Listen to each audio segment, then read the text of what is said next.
Welcome back to Knockdown Sports Radio. I am Chris Callicutt. I have joining me today from Red Team Scouting, Mr. Alex West. How are you today, Alex? I'm good, Chris. How are you, man?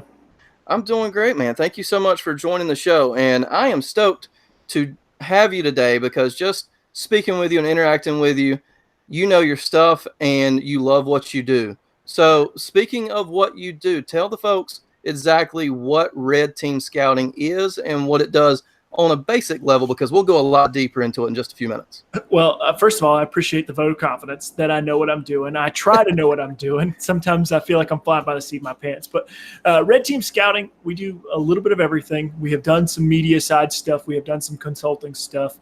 We do a little bit of all sides of dealing with professional basketball. And most people are going to sort of relate that to the NBA, and that is definitely the case. Like, the NBA is one aspect of it, but helping players transition from the collegiate level to the NCAA level, finding good fits for them, finding good team fits for players, skill sets, even if that's overseas in Europe, in China, in Australia. There are places all over for guys, and helping these kind of fringe guys make the transition and end up in a situation that's really good for them is what we focus on. And then on the NBA side, we kind of switch that over and we help the teams find guys who are going to fill the roles that they need.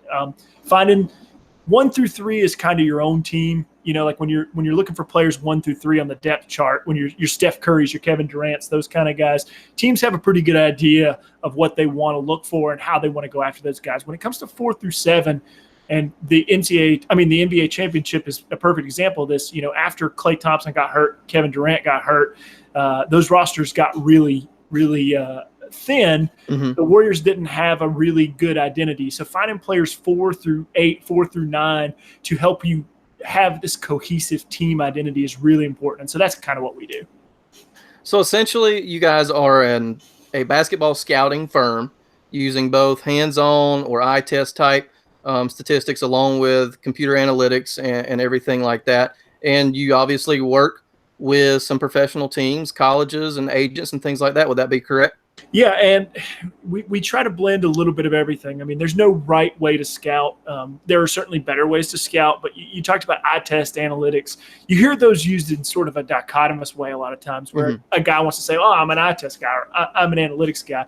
And by and large, I think, Chris, you know, the truth is somewhere in the middle. You want to understand what the context for these numbers are, and at the same time you want to use the numbers to sort of reinforce what you see on tape, and being able to do both of those things and learn how to apply them and importantly apply that context to what makes a good basketball player. That's kind of this all-encompassing pursuit that we're after. For sure. And speaking of analytics, is there a huge measurement, so to speak, that you guys use that maybe another firm might not use that makes you guys a little different? It's tough, man. You're going to see a lot of different emphasis, like as you talk to different professional teams, as you talk to different scouts, get people who've been in the business, everybody kind of puts their emphasis on something else. You'll see, you know, teams that are very big on steal percentage. That's a big one for guys making the transition from NCAA to the NBA. People want to see high steal percentage, and steal percentage is a great indicator, but it's like a threshold indicator. So you want to see a guy who has other requisite skills and also has a high steals number, because it's kind of a composite number. Steal percentage is kind of a composite number because it shows anticipation, it shows IQ, it shows rotation ability. And so looking for those numbers that kind of, you know, give you the idea about other things. Like steal percentage is a good example. Defensive rebounding percentage is another one, because if you have a high defensive rebound percentage for a big man, that's really indicative of being in the right place at the right time. So finding these composite numbers and understanding how to apply them, I think, is kind of our big thing.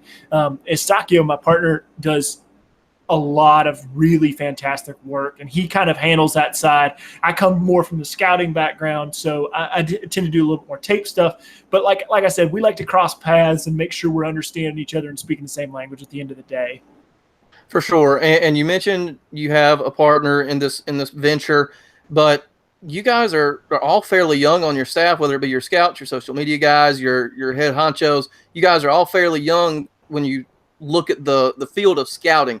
I'm used to seeing guys at a high school basketball game or a college basketball game 70-year-old guy with his clipboard. I mean, it sounds like you guys are almost the antithesis of that. And so how, as a younger professional, did exactly Red Team come about? Like, how did the business come about, and how did y'all meet up and sort of hone your skills for a profession? Eustachio and I met a while back. We worked together on a scouting project for a media for a media group. We started doing a draft guide, and we started writing it out, and that turned into a discussion of basketball philosophy, and that turned into, many different interactions where he and I kind of got to know each other. And ultimately we decided, like, hey, let's pursue this. We know people, we understand how to do this, so let's get this thing moving. And then it's just funny, like, guys come to us from all over the place. Oh, a friend of a friend used to do this for the X team. Okay, well, let's bring that guy on. Or, hey, we've got this guy who he's coaching at a collegiate level. He wants to do it. Okay, fine. And so it's basically just, it starts as one thing. You get this idea of what you want to do. And then by the time that you have a staff, and by the time that you meet all these new people and sort of integrate them, the idea of what you started with is like so far in the rearview mirror, and then you've got this entirely new concept, and you're like, all right, well, let's just roll with that now. And that seems to be an every year pursuit for us, is just adding new faces, expanding the way we think about basketball, and just continuing to improve our vision when it comes to scouting, when it comes to team building, that kind of thing. I mean, for me, I had somewhat of a scouting background, and I worked for one of the quote unquote bad guys. They have 3 initials in their name, high school scouting. Sure. And I did a little work for them for a little less than a year. I mean, I enjoyed that time because I'm a basketball junkie. I also worked in tennis and golf when I was with them, and that's 2 sports that I played in college. So I knew a little bit about them. I knew what I was looking for. I've coached. I've been a professional at the level. So this is the type of stuff that is right in my wheelhouse. And, this is so interesting as far as the different layers of what you can look into a particular player. Now, let's just say you're going to scout a random game. What things are you going to look for in that particular player? Like, describe the game experience for me whenever you attend and look at somebody.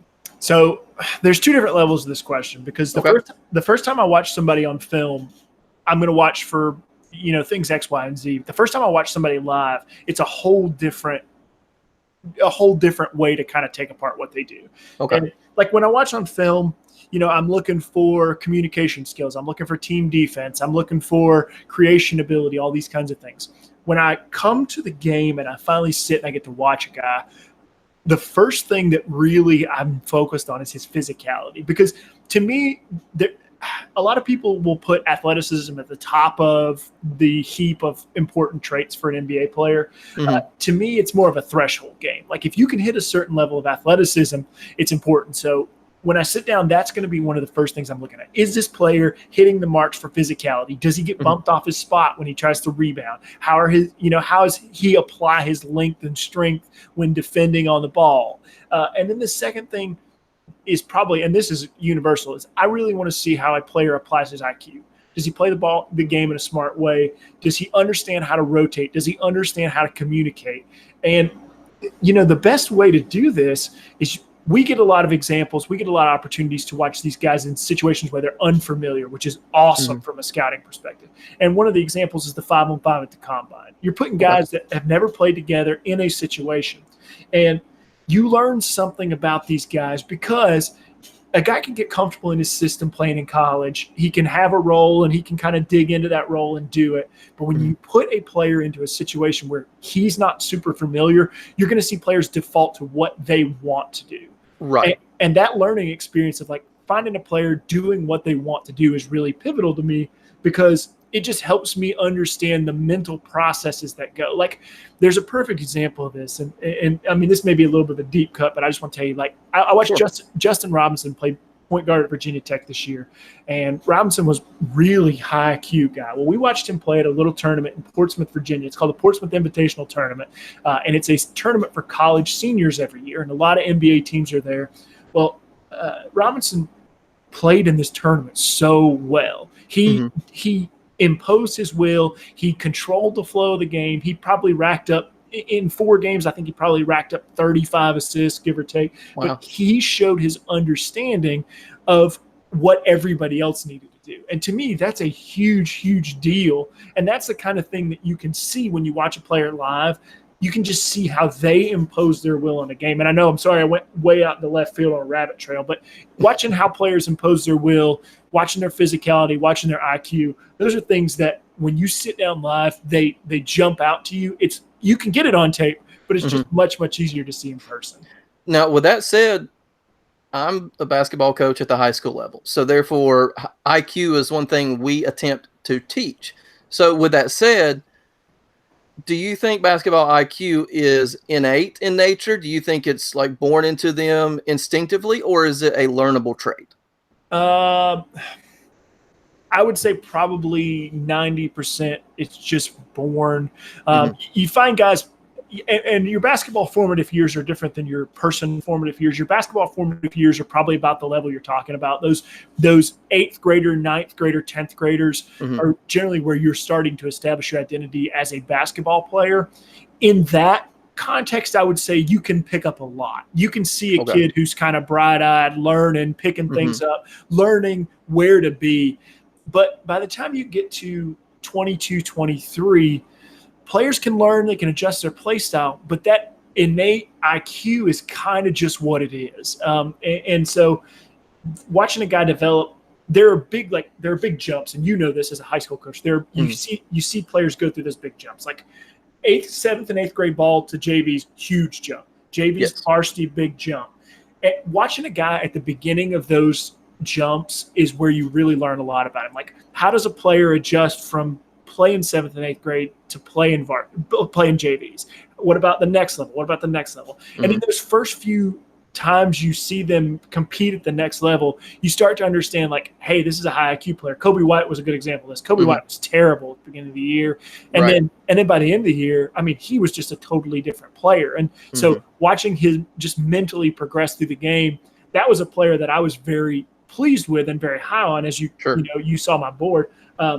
Because of his progression. And I think to answer your question, a lot of it is going to be innate, but when you talk about younger guys, there's a lot to learn just from a technical standpoint of where to be, where to put your feet when you're, how do you zone up the backside? How do you do X, Y, and Z?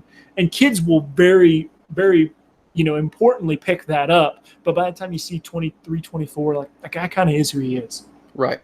And again, we are joined by Alex West of Red Team Scouting. You can find him on Twitter at Alex West Red Team, and find Red Team Scouting on Twitter at Red Team Scouting. Again, thanks for joining us today. And a couple more things. I mean, I know you as a professional were involved in this NBA draft. Can you speak on a little bit more as far as what you were looking for and what you did for teams? So this year we kind of focused, we were doing a little bit more brand building stuff this year. Kind of a new venture, getting things off the ground. A lot of the important thing is creating a portfolio of, this is our concept of basketball. This is the kind of basketball we look for. These are the things that we do. So we spent a lot of this draft cycle really honing in on writing scouting reports, making that information available to the general public, just putting it out there that we have a very specific draft philosophy, and just kind of building our portfolio of draft work to showcase that, hey, we do present a valuable skill set. And next year, we're probably going to shift that a little bit more and a little bit more. But this was our first year. We opened up our doors. I mean, granted, a lot of us had experience doing this beforehand, but we as a group started doing this in, I think, June of last year. So a lot of this year, so we're about a year old now, and a lot of that first year has just been, let's grow the idea of Red Team Scouting and make people understand what we're contributing to the basketball world. Right, and just in that year, you can tell that you guys have grown immensely, because you've got over 1,000 followers on Twitter. You have several hundred subscribers on YouTube looking at those draft breakdowns. And you can find them on their website at redteamscouting.com. And just by viewing their website, one thing that I really loved and thought was a neat idea was you guys had player cards for a lot of the top picks. And then once you got to that player card, I mean, it's just like you would buy in a store for your collection. But once you clicked on their name, you had a great breakdown of each and every guy that was close to the top of the board. Yeah, we did. I think it ended up being 35 points. We did a 35-point breakdown on the top 20 guys, our top 20 guys in the draft. And it was, stuff from like on-ball skills, ball handling, point of attack defense, just kind of going through the gamut and breaking down those skills in isolation and understanding how does this player compare to other NBA players. Mm-hmm. And you'll see, if you go check out the website, you'll see that what we did was we assigned a score. And that score isn't comparative within the class because, unfortunately, a class as an entity doesn't make a lot of sense. Like Sure. Comparing a player within the 2019 class only makes sense while the 2019 class is being scouted. Comparing a player within his peers as an NBA player inherently makes a lot more sense. And so you're going to see scores. And we used you may be familiar with this. We use the 80-20 scale, which is a baseball thing, where there's that bell curve that if you the 20th percentile, the 80th percentile, about 95% of players are going to fall between those two scores. Right. So that's kind of how we used it. You're not going to see any player except Zion, who we do believe has some pretty historic ear markers outside of that 80-20 spectrum. Now, speaking of the draft, you guys held a podcast that night as I was a guest on the Fightful.com podcast, and you guys broke it down. I got to watch a little bit of it, and I thought your analysis was on point, entertaining, it's super smart. And with that said, what were some of your best takes? I wouldn't say best takes, but the way your big board looked according to where the guys were drafted. Where do you think you guys fell strongly, and do you think some of the teams that you've talked to did not heed some of your advice? This is a really good draft to typify our draft philosophy. To just really boil it down into a super simple way, we look for players who can play basketball. And a lot of times you're going to see this idea of youth plus tools equals upside. That's something that we have tried to completely disregard in our analysis. And players that benefited from this, and I don't mean to like cast dispersion on these players, but like guys like Cam Reddish or Taylor Horton Tucker out of Iowa State, these guys kind of benefited from the idea of like, oh, he's 18, imagine what he can be.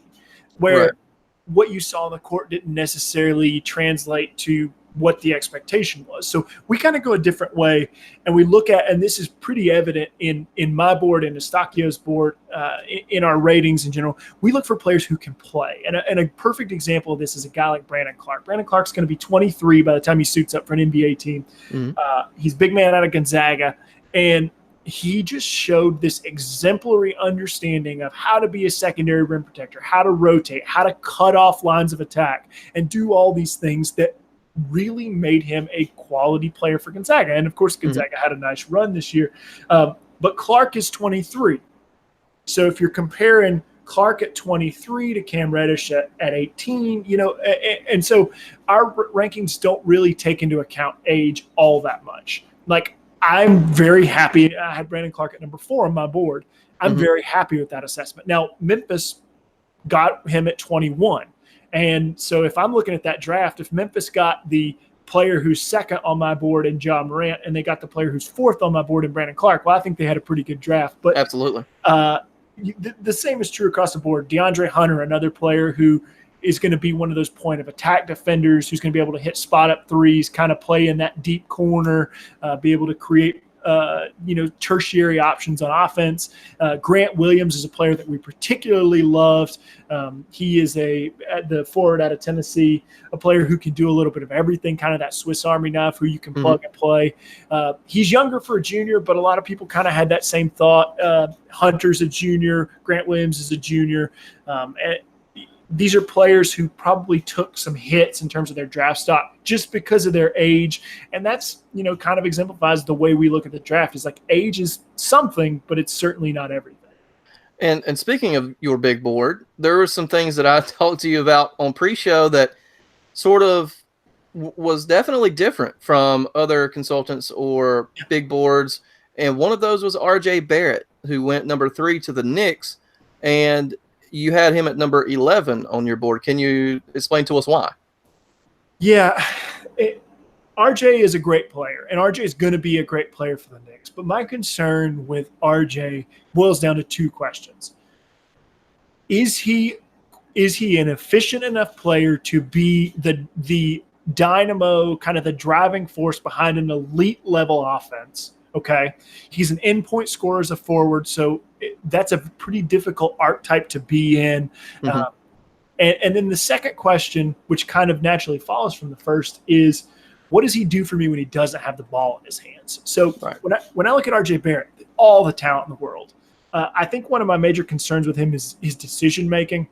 He showcased his ability to pass somewhat. He showed his ability to pass, but his willingness to pass was a little bit less evident in the tape. There's a great example. Is he had this game, played Virginia Tech, and Zion was out, and they played Virginia Tech, and he kind of assumed the lead initiator role. And everybody points to this game and go, well, he had 7 assists in this game, 7 assists. Well, yes, he did.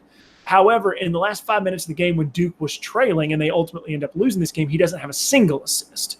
And he is the main ball handler. And so when you go through that kind of tape and you start to look at like what a player like RJ can do versus what he does do, you start to see some disparity in what he's going to become. And ultimately, my worry is that if you draft an RJ Barrett at number 3, what you're looking for is a franchise cornerstone or even that on-ball scorer who's going to be able to carry you to the next level or be an important building block.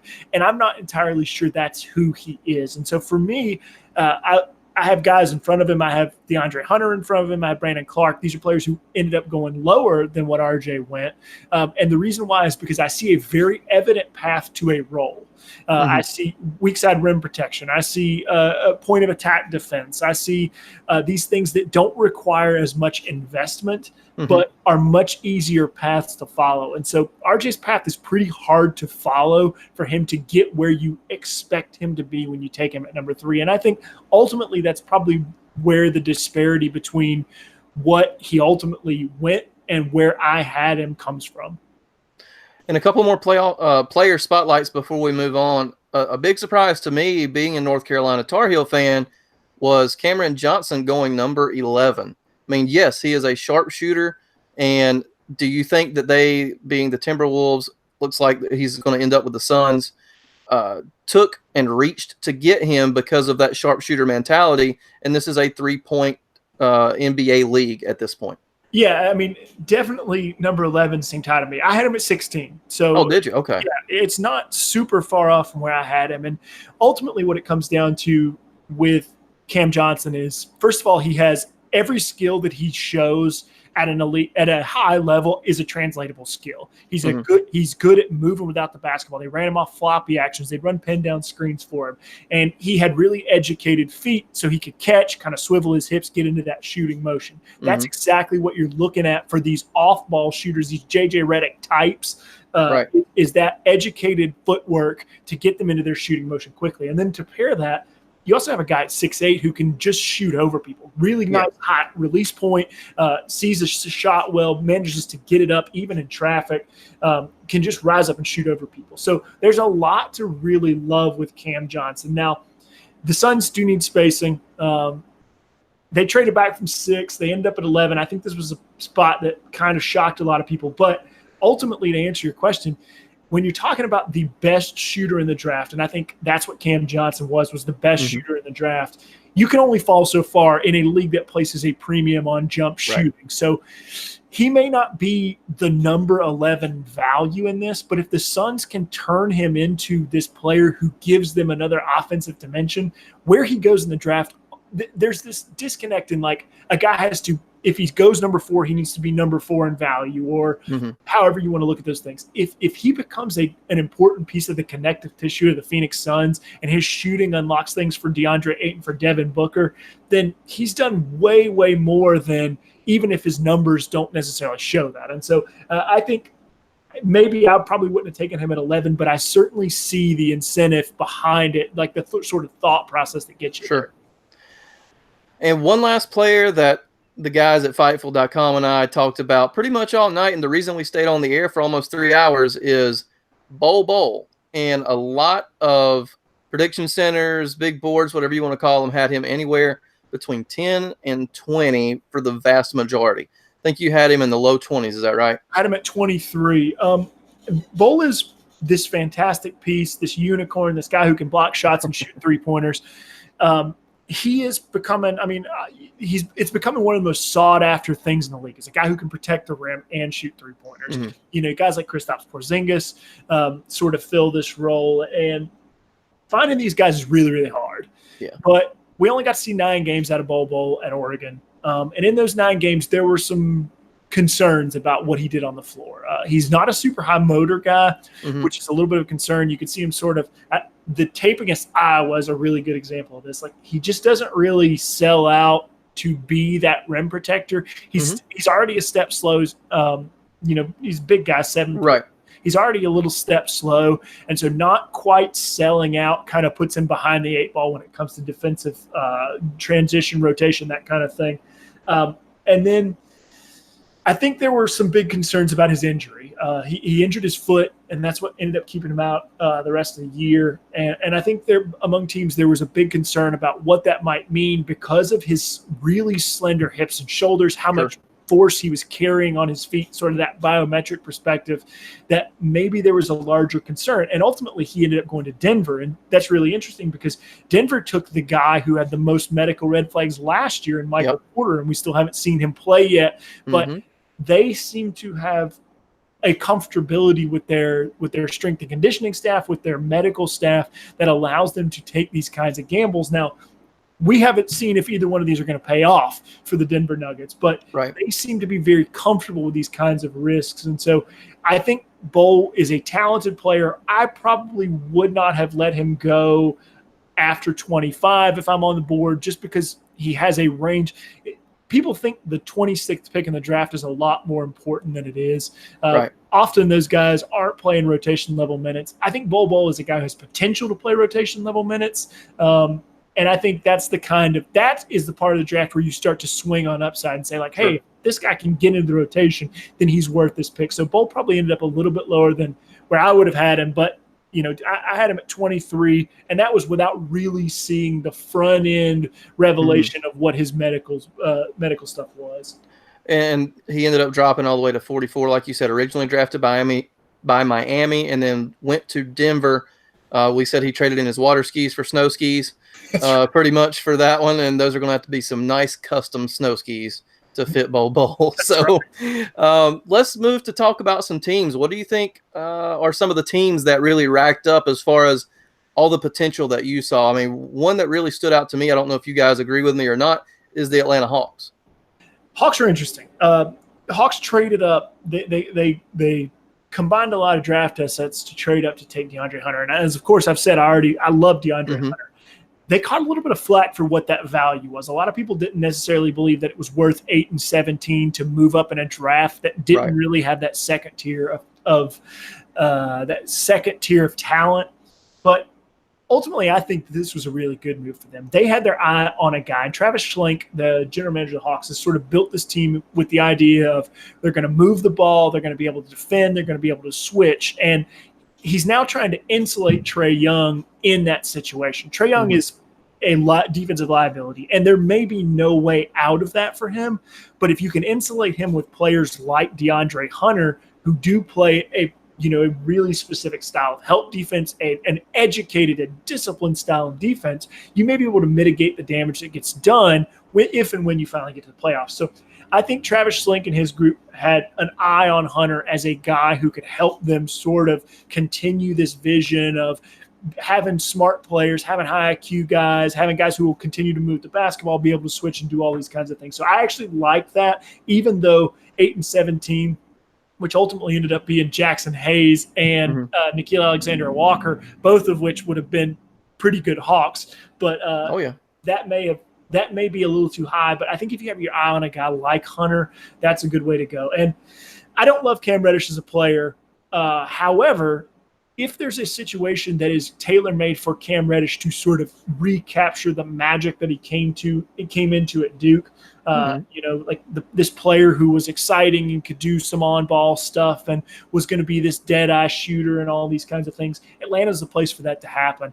I think that he'll be able to kind of take that tertiary role, kind of work his way into the game, and maybe be able to get back to what makes him so enticing as a player.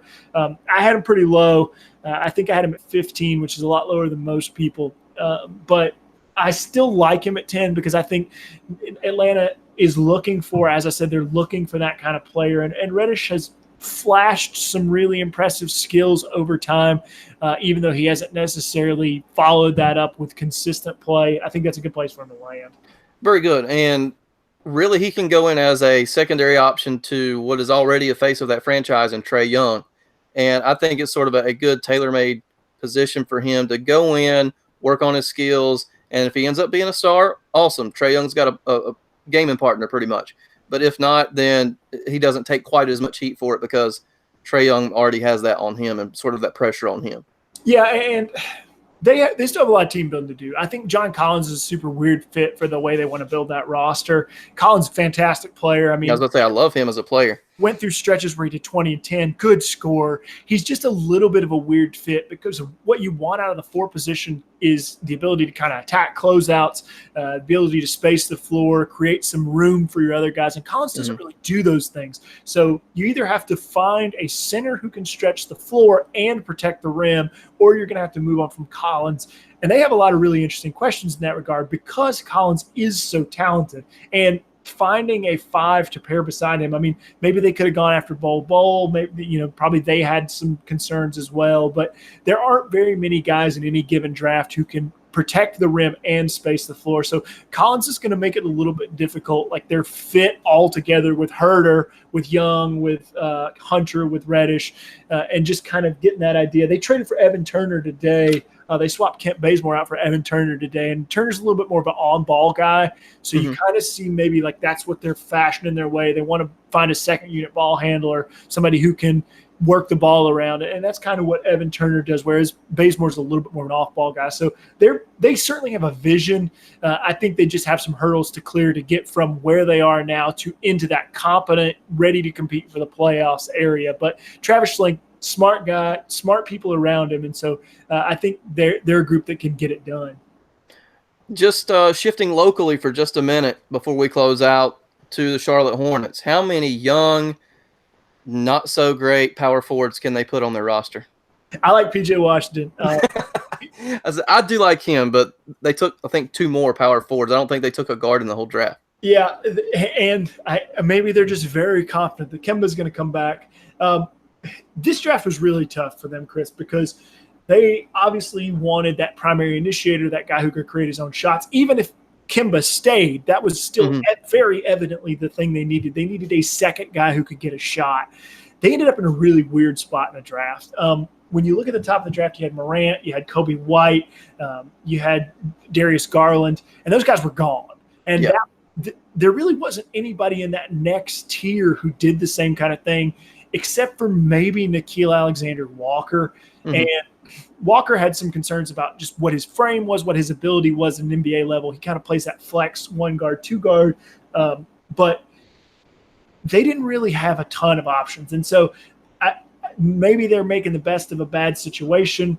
I mean, this is a player who's going to come in and have to compete with Cody Zeller, with 6 or 7 other guys in that big, whatever they decide to do with Frank Kaminsky. I mean, their big man spots are pretty full, but unfortunately for them, where they ended up going, they just didn't really have the chance to grab an initiator or to grab a wing. And so I like Washington. I think he does a lot of that jack of all trades stuff. He doesn't get enough credit for his ability to create for other players. He's a smart passer. He's a guy. He's one of my favorite players in this draft for one reason. He declared last year. They told him that he needed to learn how to space the floor. He came back. He was a 26% shooter as a freshman. He came back. He dedicated himself. He shot 42% as a sophomore on pretty reasonable volume. So that kind of growth is really important. I think there's a lot to like with PJ Washington. And I think ultimately, you're going to have to get to the point where you're cutting your losses on some of these other guys and just start sticking talent together. He kind of plays the same role as Miles Bridges, which is a concern. But I was going to say they did the same thing last year in a sense. So a couple more follow-ups about the Hornets. Number one, can you please get on the phone and get somebody to get Nick Batum out of there and his contract, for God's sake? Well, that's the contract. It's a lot of money. I think finding a spot for him is a little easier said than done. The Hornets are kind of in salary cap hell, which is yes, they are. They're just kind of jammed on it. They got the Batum contract, and they in this situation where they overpaid everybody a little bit, and so when you start adding them together, you just start looking at their cap sheet, going, "Oh God, how do you get off Michael Kidd-Gilchrist? How do you get off this deal, that deal?" And I think they're a few years away, and I think that has become sort of an organizational mentality. Mitch Kupchak, James Borrego, they kind of have this whole new group that have come in over the past couple of years. I think they understand the situation that they're in, and you're going to have to build in spite of that. And that's a difficult thing to do. You're tasked with a really difficult building process. And I think ultimately, maybe PJ Washington's not the guy, but the idea behind PJ Washington is we're going to take talented players regardless of fit. We're going to find the best player on the board and hopefully let him blossom. I think there's some validity to that. I may have gone a different direction than what they did, but I certainly understand the mentality of let's just grab up good players and try to kind of dig our way out of this hole that we've been in for the past, 10, 12, 15 years. And one last thing about the Hornets, does Kemba stay or go? Well, he claims he wants to stay. I mean, he claims he'll take less money to consider, the outfit and the team around him. If you really force me into something, I would say Kemba will probably take that 4-year 164 or whatever his max is to play somewhere else. I'm not sure where that is. I mean, he's a New York guy, so there's going to be some draw there with either New York or Brooklyn. But I think the draw of playing with other good players, as he's seen guys even guys like Paul George, guys like Kawhi Leonard, have gone out from their original situation, have ended up playing alongside other stars. There's a really nice draw to that because just getting on national TV, just getting seen by more fans, helping grow your own brand.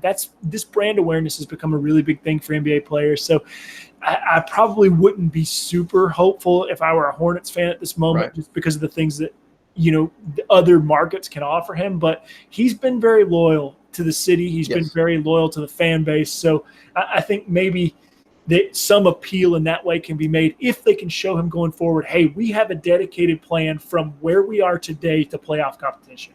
And that was going to be my next topic, was he is in a small market. And he's now consistently at least an all-star, but obviously not toward the top of the voting.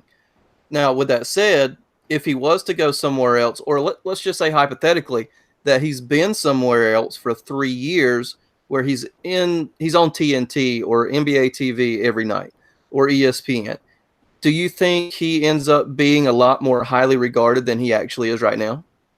Kemba's really underrated. And I think a lot of that speaks to exactly what you said, is just how many times are you watching the Hornets? I mean, I even have trouble watching the Hornets in North Carolina. That's because of blackouts on stupid NBA League Pass. But, the Hornets is one of those teams where if I watch other teams 25, 30 times a year, I probably end up watching the Hornets in that 10 or 12 range.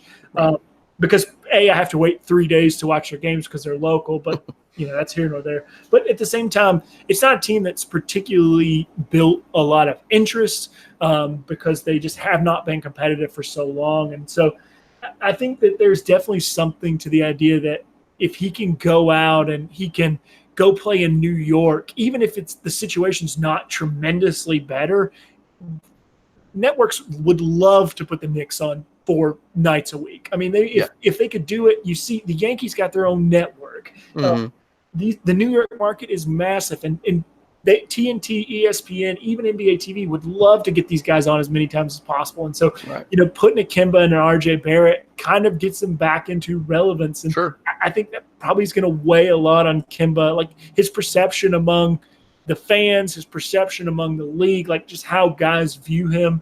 And I, as a sidebar to this, Chris, I think players in the league view him very highly. He's a shot maker, and that is something that players place a premium on. But I think there's something to be said for that fan, that like buzz, that brand, all the things that you need to do in the modern NBA to kind of continue your earning potential beyond your playing years. That's probably something he's got to start considering. Absolutely. And before we wrap up, just want to remind everybody where they can find Alex. Again, this is Alex West joining me on Knockdown Sports Radio of Red Team Scouting, which is a basketball scouting analytics consulting firm. They do great work with NBA, colleges, agents, anything that you can think of. Again, they're on Twitter at Alex West Red Team and at Red Team Scouting. Alex, anything else that you would like to plug before we call today? Oh, man. I guess our website's a little outdated now that the draft's over. We have put a lot of effort into that. We're going to start going to do a lot more video work coming up pretty soon. We recently have acquired a really high-quality producer to help us do a lot of things. Shout out to Simon Sharon Gordon, who has just been fantastic. He's going to help us do a lot more stuff moving forward with video. And then we're going to get more into the team-building philosophy. We're going to do a lot of things, on free agency. We're going to focus on how do you build a cohesive team. We're going to have Ben Taylor. If you're familiar with Thinking Basketball, Ben's going to be on our podcast next week. We're going to talk those kinds of things. And so we got a lot of stuff coming. This happens to be a little bit of a dead time, which is nice from a personal point of view. Sure. I put in a lot of work. Stockio put in a lot of work. Connor, Josh, all of our guys just worked so hard during this draft cycle. And so we're kind of sitting on our haunches a little bit for the next little bit just to catch up from where we were. And then as we get into that kind of NBA doldrums in late July and August, we're going to get back to work, kind of go over the film from the playoffs. What did we learn? How did we get from in this world where there's so much disparity between regular season and playoff basketball? What does it mean? How do we compensate for it? And that's going to kind of be our focus over the summer, is just exploring that aspect. And how do you staff a team with that in mind? And so that's something we've talked about a lot, but it's something we're getting ready to go a lot more into. All right. Again, this is Alex West of Red Team Scouting. Alex, thank you so much for joining us today.